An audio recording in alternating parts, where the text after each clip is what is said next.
How'd you get paired with Jimmy? Is this something you suggested? Yeah. Okay. I'm doing the Elvis thing with the jumpsuit and the guitar and that. And, of course, Jimmy's out there managing other guys, and he's got his coats on with musical notes and things on them. It seemed only natural that he would be.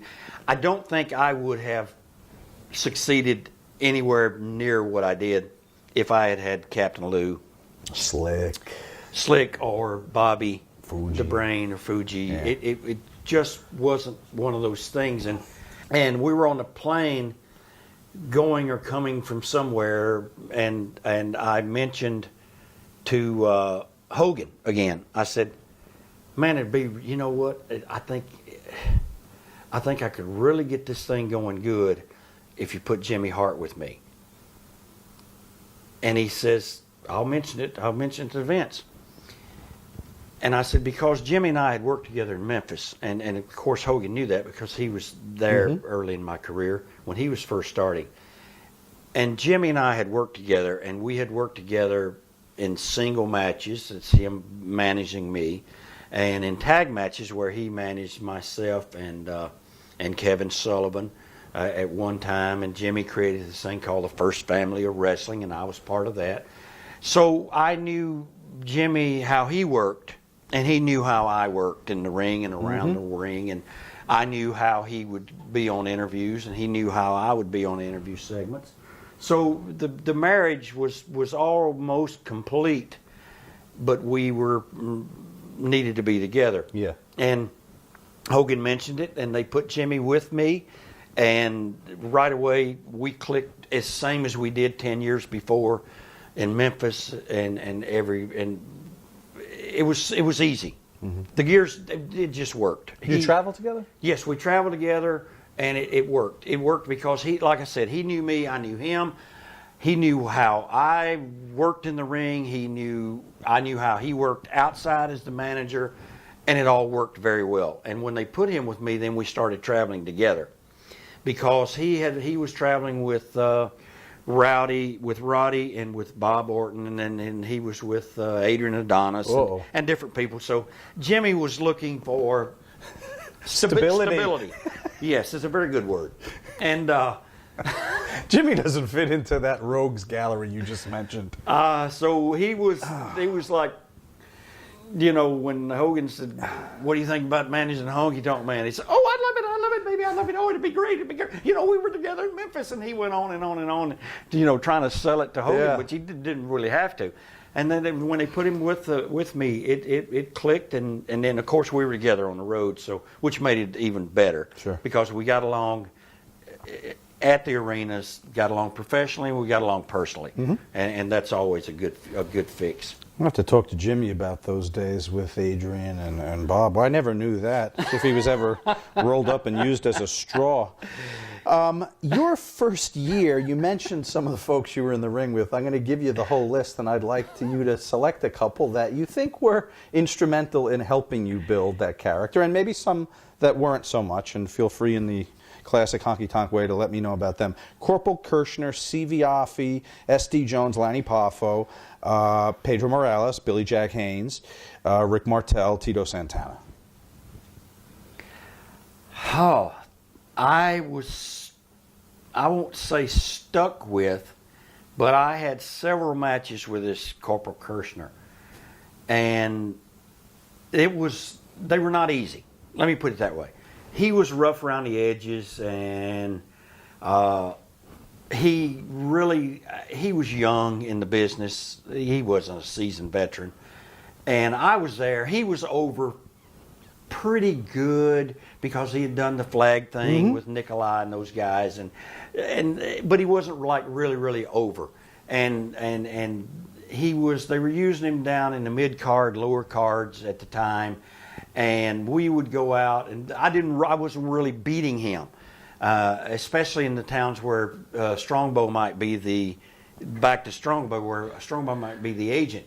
I remember going into Miami. He was putting him over you? Yes. Well, not over. We went into West Palm in Miami like twice, 2 months in a row, back to back. Tampa, West Palm, Miami. I got Kirchner both times. Strongbow comes up with a finish. They want it where Kirchner gets screwed by Jimmy, and for the Right. 1, 2, 3. Yeah, so I was going over, but it was a screw job, which kind of didn't hurt Kirchner. It kept him good. And each one of those finishes was, he goes to suplex me in, and Jimmy pulls his leg. He falls down. I fall over him. Jimmy lays on his feet. 1, 2, 3. We did that. We come back the next month. I'm booked with Kirchner again. Same towns. Same No. fucking finish. No. Yes. And I said, Chief, we just did this last month.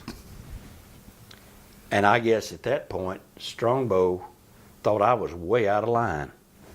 What do you mean? You did that last month? I said, we did that last month. It's the same finish. What you cop attitude? You don't want to do the finish? I said, no, Chief, it's not that I don't want to do the finish, but we did that here last month. The same exact thing. The suplex in, pull a leg. Well, if you don't like it. So it's like, holy Christ, man. But there's no one else there. There's no checks and balances to pull No. him aside and go, Chief, No. you did do this last month. No. I mean, Jimmy didn't. I didn't let Jimmy fight my battles for Yeah, me. right. It's not his job. I mean, he's a manager for a wrestling show, not like my manager. Right.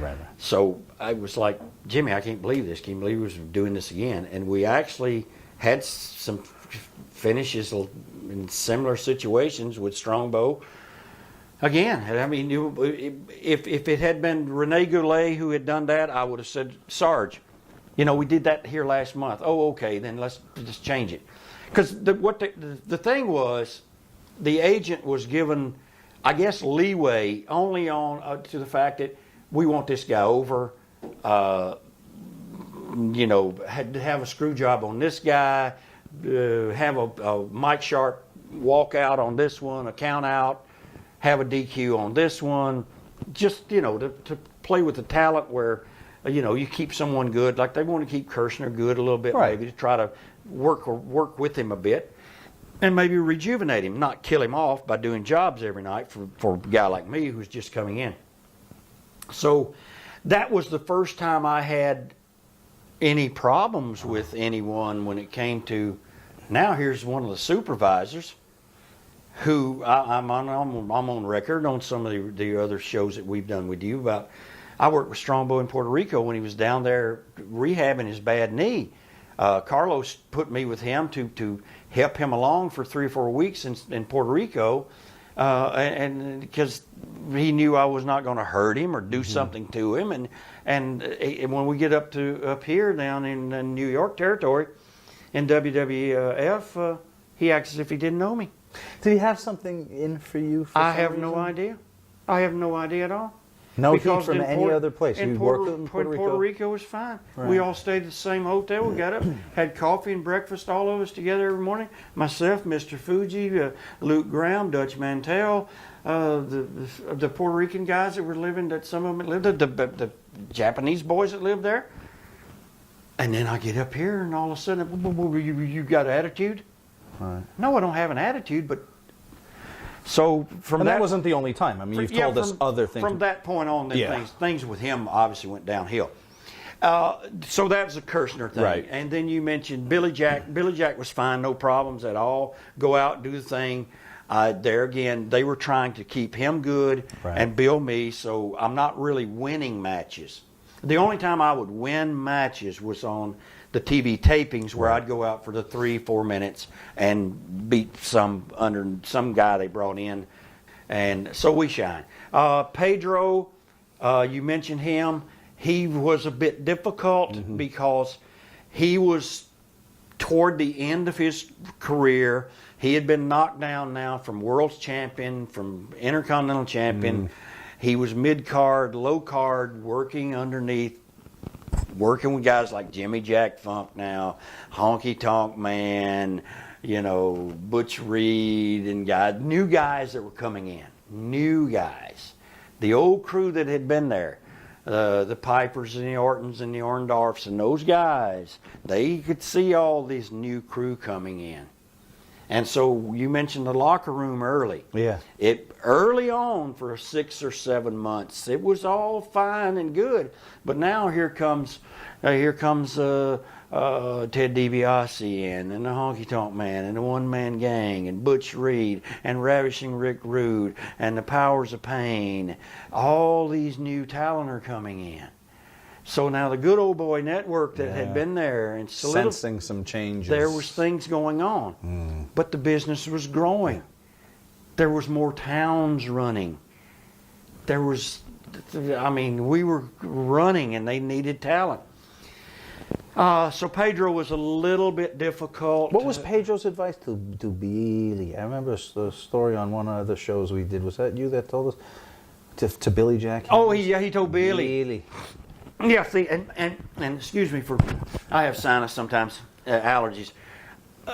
Billy had told me about Pedro earlier because I've worked with Billy sometimes work Pedro. But Billy told me about it. He said, I don't like this guy.